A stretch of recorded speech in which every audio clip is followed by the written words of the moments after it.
Welcome to reality. You're now on the Code of Mind channel. Recently, under one of my videos, a comment popped up. A viewer asked, if someone died in this reality, could there be a branch where they're still alive? And can we somehow cross into that branch? Honestly, that question hit dead center. I've thought about it myself more than once.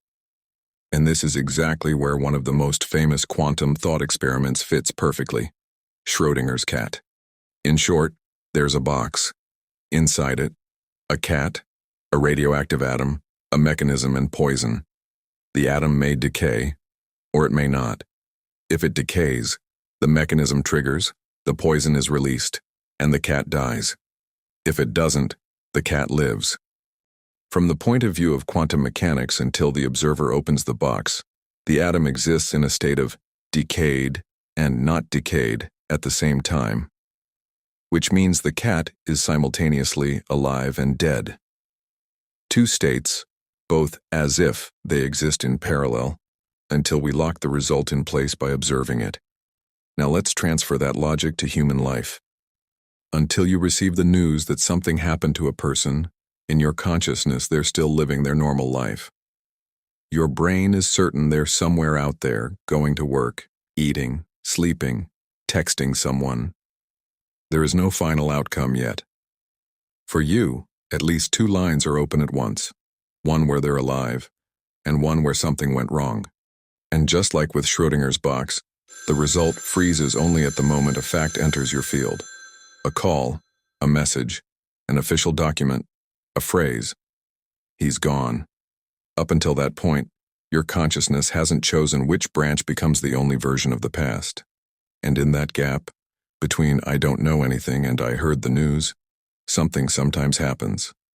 What we call a miracle, a matrix glitch, or a strange overlap of realities. I came across a girl's story on Reddit, and I couldn't scroll past it.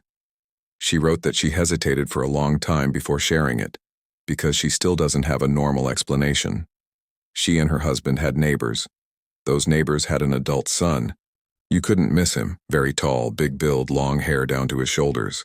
Quiet, non-confrontational, never bothered anyone. They'd heard he'd been battling addictions for years. Sometimes he would disappear for months, and then suddenly come back as if nothing happened. Everyone had gotten used to the pattern. Showed up, vanished.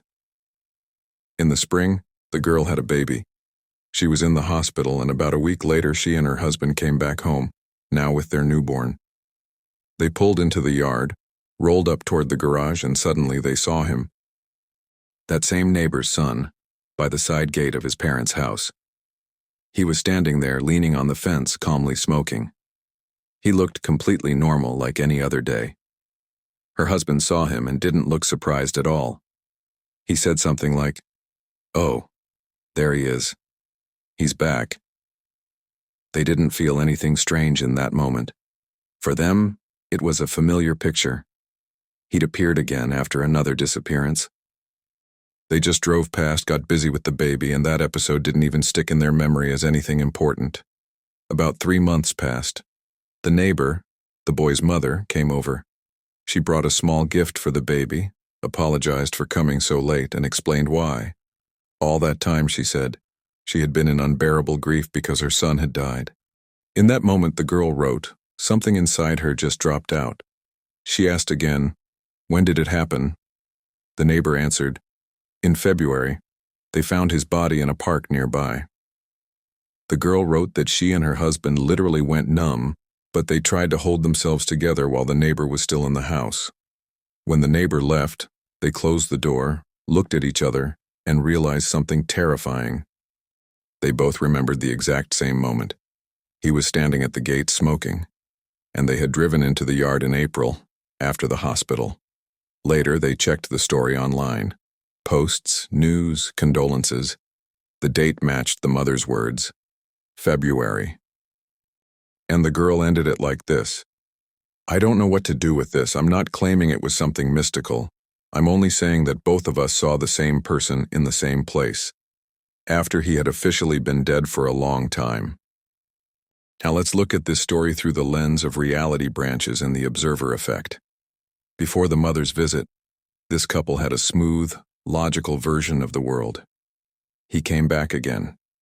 He's alive. He's smoking. Everything's normal. They hadn't heard about any death.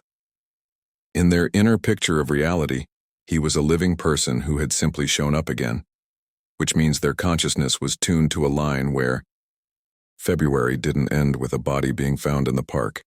Events unfolded differently. Somewhere there is a timeline where the guy survived and life continued in a softer version, and in April their perception was synchronized with that branch. That's why seeing him by the gate felt completely natural. Their mind didn't raise any alarm. Nothing broke the expectation. Then the mother arrives, and she brings a different fact. He died. Here's the date. Here's the place. Here's my grief. That information enters their field of observation. And inside, something clicks. The version, he's alive, no longer fits the new set of data. Their consciousness is forced to rebuild itself around a timeline where he died in February. And that old moment by the gate turns into an impossible anomaly. You can describe it like this. The branch where he lived collapses for them. They jump onto a timeline where the outcome is different. Were they actually, for a short time, inside a reality where he survived? Or did their consciousness, out of habit, render his figure so vividly that both of them saw the same projection? We won't know. But in both explanations, one key remains. Until the fact entered their awareness, the outcome wasn't fully locked in for that observer. If we follow that logic further, we hit the idea known as quantum immortality. In a simplified form, it sounds like this. Reality constantly splits. In one branch, a person dies. In another branch, they avoid death by chance. And consciousness continues along the branch where it is still alive. Important. This is a philosophical hypothesis, not an instruction to test fate. Physics, gravity, and a speeding car do not disappear. But as a model, it gives an interesting angle on death. Maybe there isn't one single final point. Maybe every critical moment creates two lines, died and survived. And subjectively, you always find yourself in the line where your story continues. Not necessarily living forever in one body, but more like consciousness always finds the next point of entry. Here the crash ends in mourning, but there you somehow break in time. Here the illness reaches the end, but there your body pulls through. Here you die as an old man, and there you wake up at another point.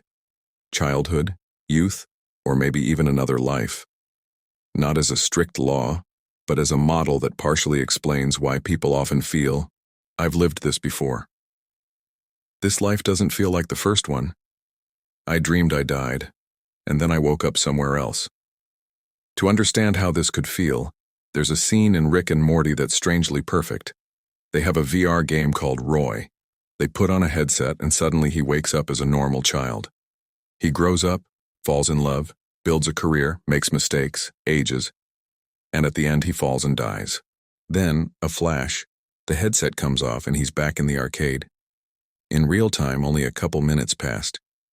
But he lived an entire lifetime. Why does that scene hit so hard?